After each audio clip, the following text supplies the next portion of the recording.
ভাড়াটা পাই সেখান থেকে 5 লাখের বেশি।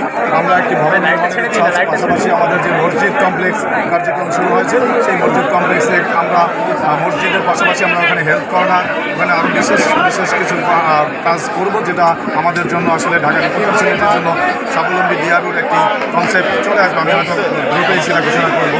পাশাপাশি যেটা হচ্ছে আমার ইচ্ছা আছে এই বর্তমান কমিটিকে সঙ্গে নিয়ে একটি ডরমিটরি প্রতিষ্ঠা করা, ঢাকা রিপোর্টার্স ইউনিটিতে একটি স্কুল প্রতিষ্ঠা করা, বাচ্চাদের জন্য একটি স্কুল, যাতে সেখানে সদস্যদের আমাদের ঢাকা রিপোর্টার্স ইউনিটির সদস্য সন্তানরা বেসিক আসলে ছোটো কিন্ডার গার্ডেন টাইপের পঞ্চম শ্রেণী পর্যন্ত সেখানে পড়ালেখার সুযোগটা পায়।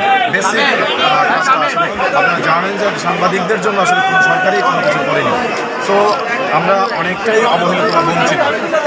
দেখেন যে প্রত্যেকটা সেক্টরে আলাদা কিছু হসপিটাল আছে, স্কুল আছে, অন্যান্য অনেক কিছু আছে, শুধুমাত্র সাংবাদিকদের জন্য আসলে কোনো কিছু নেই। সাংবাদিকদের জন্য আপনারা দেখেন আমাদের সরকারি ছুটি 2 দিন, কিন্তু আমাদের ছুটি 1 দিন। সো আমরা সেই দাবিগুলোতেও আমরা আসতেছি।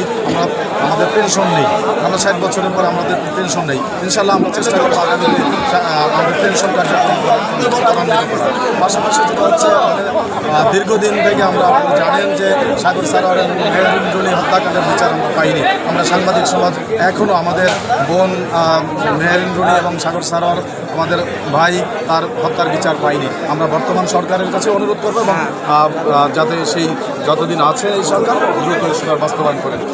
আর আমাদের বর্তমান কমিটির আসলে স্বাবলম্বী ডিআরওর প্রতিষ্ঠা করার ইচ্ছা যেটা, সেটা আমরা দ্রুতই আমরা একটা রোডম্যাপ দিয়ে দেবো ইনশাআল্লাহ। আমরা মনে করি যে আগামীতে ঢাকা রিপোর্টার্স ইউনিটি একটি স্বাবলম্বী সংগঠন হিসেবে। আসসালামু আলাইকুম।